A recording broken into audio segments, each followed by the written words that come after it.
The United Arab Emirates (UAE) has unveiled plans to build a £100 million Martian city right here on Earth in the Emirati desert.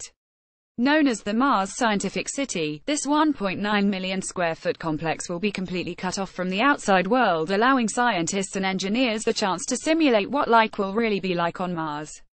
Dubai Media Office, the largest of its kind, the project will reportedly house researchers for a year, allowing them to carry out experiments on growing food, maintaining supplies and psychological living conditions.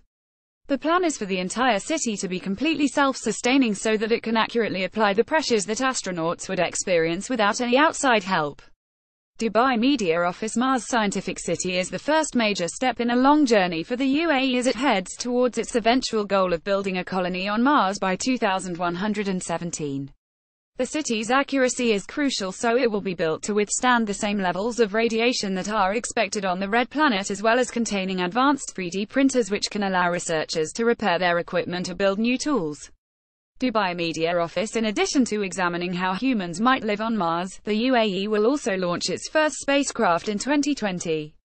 Called Hope, the probe will arrive at Mars by 2021, where it will study the Martian landscape and atmosphere. Related, the UAE certainly isn't the only country to be looking at colonizing Mars. NASA has confirmed on a number of occasions that it plans to send humans to Mars by 2030. While Elon Musk recently unveiled SpaceX's plan to not only build a colony on Mars but to explore the wider solar system, 7 incredible discoveries made by Cassini has been getting up close to Saturn's planet-sized moon, Titan. Taking incredible photographs and learning more about its dunes, mountains and seas of pure liquid methane, definitely not for swimming.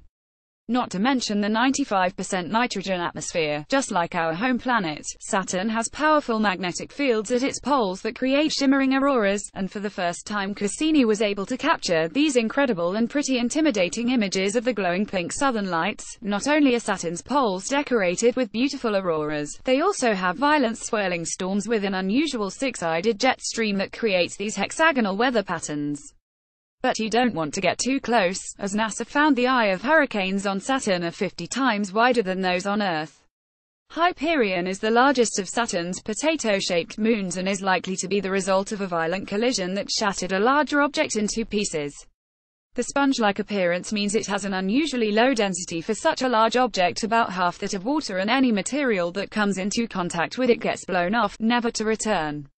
Pre-Cassini, scientists didn't understand why Enceladus was the brightest world in the solar system. But Cassini found it has a huge ocean of salty liquid water hidden beneath a surface of ice with exploding hydrothermal vents that send sporadic plumes of water shooting out into space.